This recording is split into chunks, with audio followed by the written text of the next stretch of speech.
Hello, college algebra. So welcome to chapter 10. This is your last homework set, and then you'll move on to the final exam. So what we want to talk about now is it's a little bit more statistics. So we're going to have classes or intervals, and then we're also going to have frequency. When you see frequency, all it means is a count. So the interval from 10 to 19.99 or 19 and 99 hundredths, you want to count how many numbers you have in that group, and we don't have any. Between 20 and 29.99. Well, 22 is there, so that's 1. 23 makes it 2. 27 makes it 3. 25 makes it 4. 24 makes it 5. 25 makes it 6. And so that's where I have 6. My frequency is 6 for the interval from 20 to 29 because I'm doing a count. 30 to 39 is very similar. I go through data point by data point. I have 34, and then I have another 34. Those are my only 30s, which makes it a 2. When I add up my frequencies, because I have 20 data points, it needs to add up to 20. If my frequency does not add up to 20, I did something wrong. When I come down, choose the histogram that best represents this data. Well, I know in that first interval, I need to have nothing, and they all have nothing. In my second interval, I need 6. Well, this guy's only at 2, so I know he's wrong. This guy's only at 4, so I know that's wrong. This one's at 6, and this one's at 6. Let's look at the next group. From 30 to 39, I should have 2. Well, this guy has 2, but look at this guy. He had 5, so that means B was my correct choice. Choose the frequency polygon that best represents this data set. So what's going to happen with the polygon is you have to make sure it looks exactly like this guy, which it looks like they all do. And so you want to start at those, you see how we have midpoints? So the midpoint is in the middle of the interval. This guy is starting at the beginning, so that's not good. This guy is starting at the beginning of the second interval, so that's not good. And then we do have to, oops, notice what we did here. This very last guy, I'm seeing a 6 here, and I should see a 4. So that's where this guy was off. He started in the middle, but even that first class, should have been a 6, and it was not. It was only at a 4, just like this guy was only at a 2. So my first statement there, this guy and this guy were the only 2, but it needs to be those midpoints. The very last piece here is asking about, oh, there was actually more of them to choose from. So this guy was not correct because he had the 6, but then he was at a 5. He needed to be where? He needed to be at a 2. The first guy was at a 4, not a 6, a 2, not a 6. He's at a 6, but then at a 5. And so make sure for this polygon, midpoints, and make sure that it's exactly the same histogram that was correct from the number above. So one of the things that you're going to notice on this is actually question 3. So one of the things you're going to notice is you see this, click to copy. Open in Excel. So you can copy to clipboard or you can open it in Excel. And then it allows you to do what? Group the data a little bit, order it. So again, interval from 0 to 49, I need my frequency.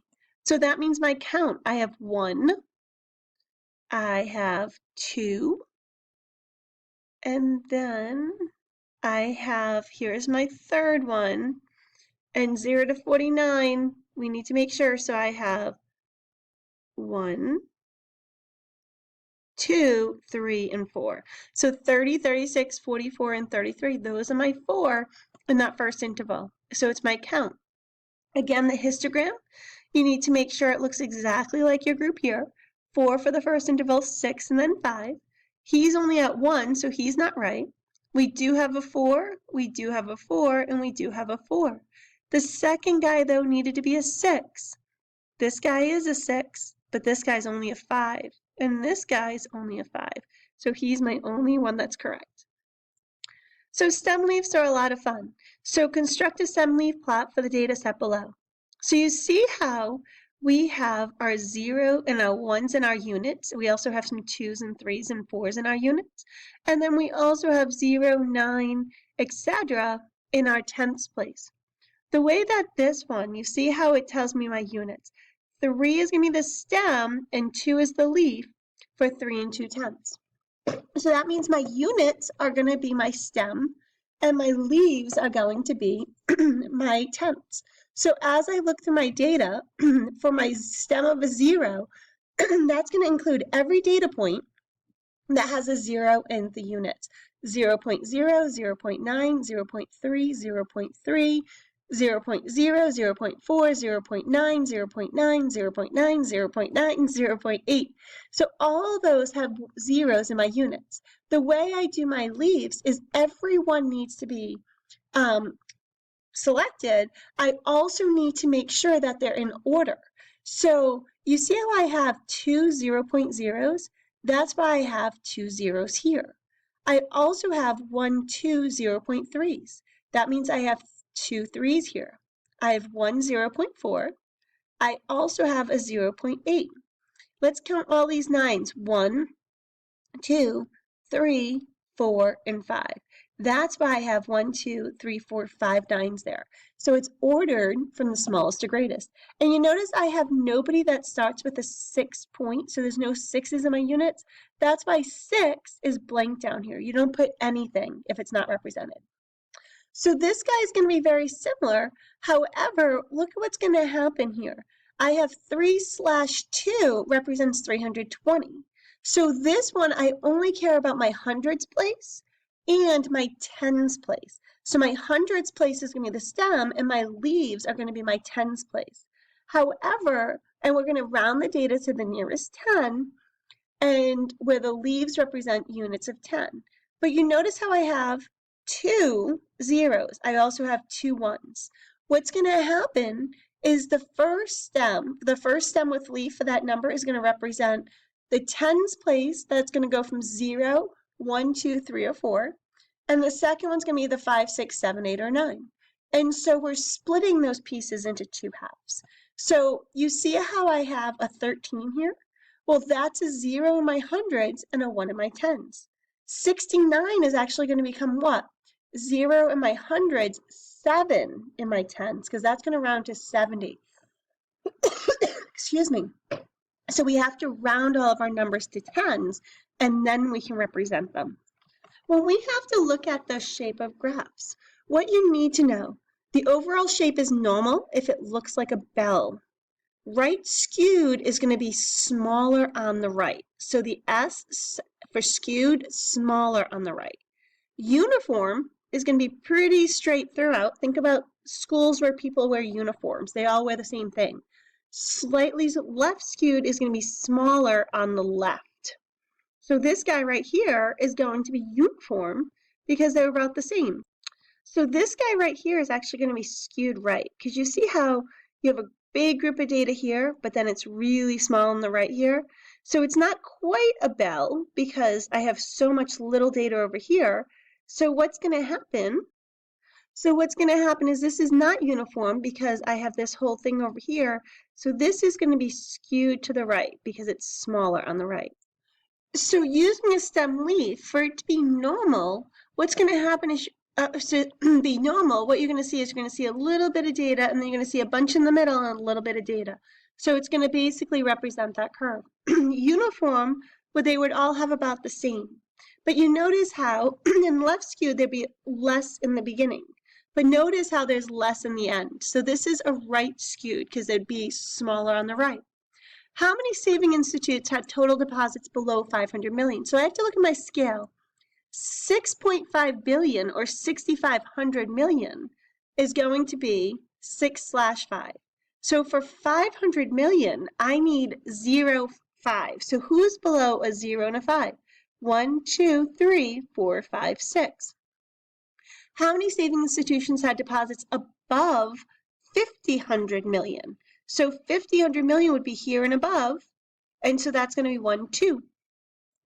So the mean of a data set is going to be, I add them all up, divide by the number I have. So 1, 2, 3, 4, 5, 6, 7, 8. So I'm going to add these 8 numbers together and then divide by 8, and that's going to get me my mean.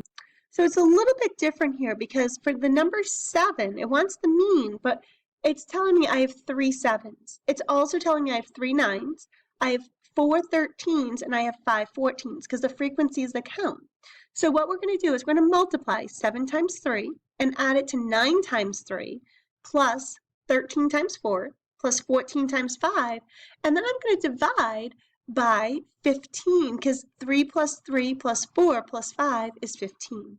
So you have to divide by the frequency because that's going to be the count. But when you add them together, it's a sum product if you know Excel well, or you're going to multiply it because what you're really doing is you're doing 7 plus 7 plus 7, but repetitive addition is multiplication, 7 times 3.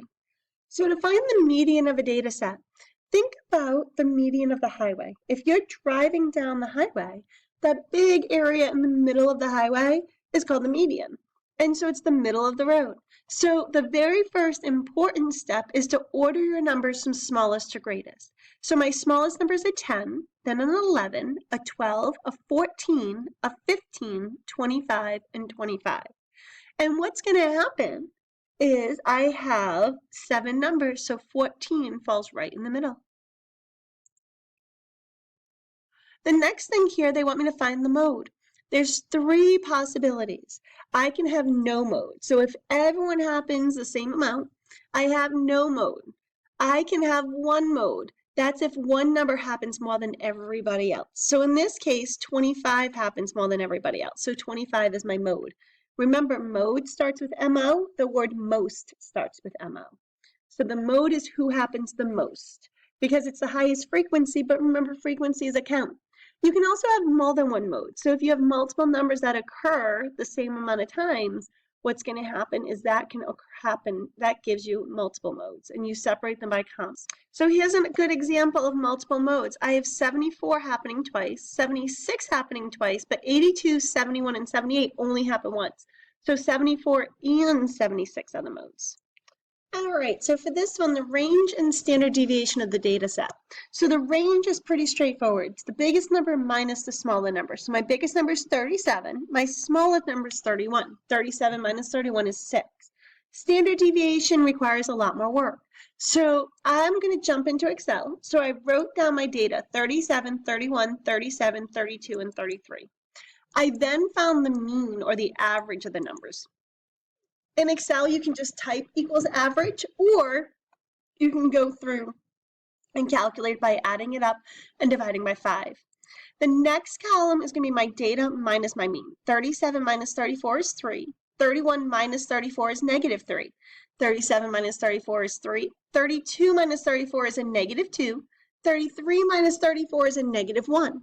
My next column is to square these guys. 3 squared is 9. Negative 3 squared is also 9. 3 squared is 9. Negative 2 squared is 4. Negative 1 squared is 1. I then add up the column of the squares. And so for this guy, when I add them all up, I am going to end up with 32. I then divide by the number I have minus 1. 1, 2, 3, 4, 5. 5 minus 1 is 4. 32 divided by 4 is 8.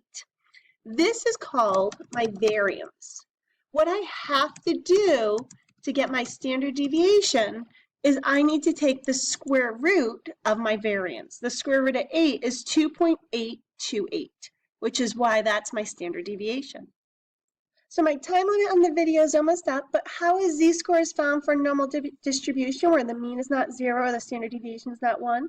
Z-score is always the data value minus the population mean divided by the population standard deviation. And what's going to happen is you're going to start using a z-table, which is going to allow you to look up to the left of the data point.